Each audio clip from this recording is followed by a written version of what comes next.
दोस्तों, मैं आज जो आपको कहानी सुनाने जा रही हूँ वह सिर्फ़ एक कहानी नहीं, वह आईना है जो आपको खुद से मिलवाएगा। ये कहानी सुनने के बाद आप कभी भी किसी को दोष नहीं देंगे, अपना काम खुद करेंगे, अपनी ज़िंदगी की कमान खुद थाम लेंगे।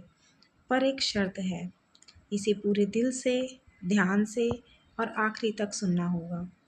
रेगिस्तान की तपती रेत में एक आदमी अकेला चला जा रहा था और बड़बड़ा रहा था, कितनी बंजर जगह है यह, ना हरियाली है ना पानी है।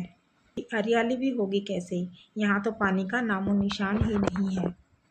जैसे जैसे धूप तेज होती जा रही थी, उसका गुस्सा भी बढ़ता जा रहा था।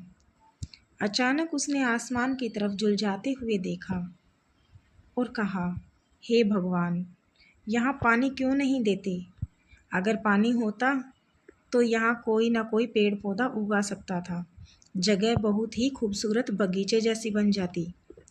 वो आसमान की ओर ऐसे देख रहा था जैसे तो कोई जवाब का इंतजार कर रहा हो।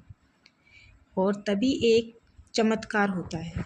जैसे ही उसने नज़र नीचे झुकाई, उसके ठीक सामने कुआं दिखाई देता है।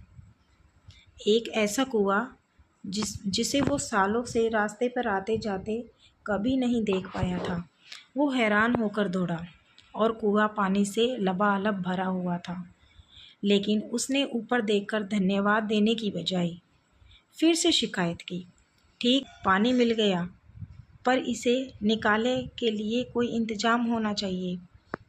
अगले ही पल उसे कुएं के पास एक रस्सी और बाल्टी पड़ी दिखाई दी। अब वो और भी ज़्यादा चौंक गया। लेकिन कहानी यहीं नहीं रुकी। वो फिर बोला, अब मैं ये पानी भरूंगा कैसे और इसे ढोऊंगा कैसे? तभी उसे लगा उसके पीछे कोई उसे छू रहा है।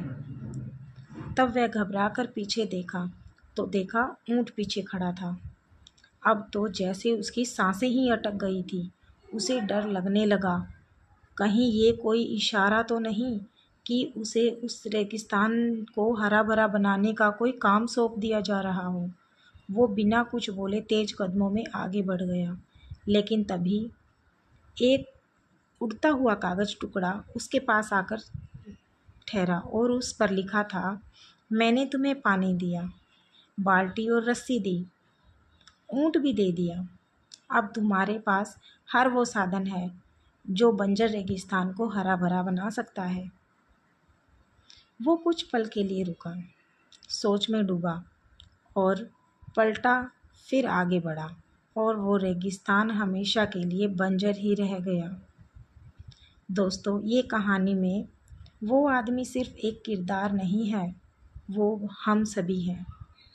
हम में से कई लोग हालात से परेशान होकर शिकायत करते हैं, कभी भगवान को दोष देते हैं, कभी सरकार को, कभी अपने माता पिता को, तो कभी सिस्टम को।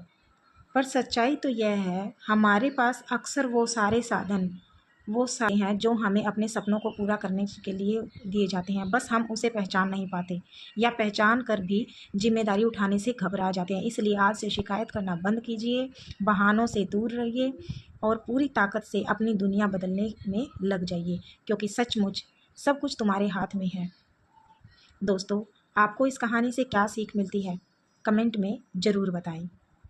और अगर आपको ये कहानी अच्छी लगती है तो वीडियो को लाइक ज़रूर करें, व सब्सक्राइब करें चैनल को, और कहानी को सुनने के बाद शेयर ज़रूर करें। राधे राधे।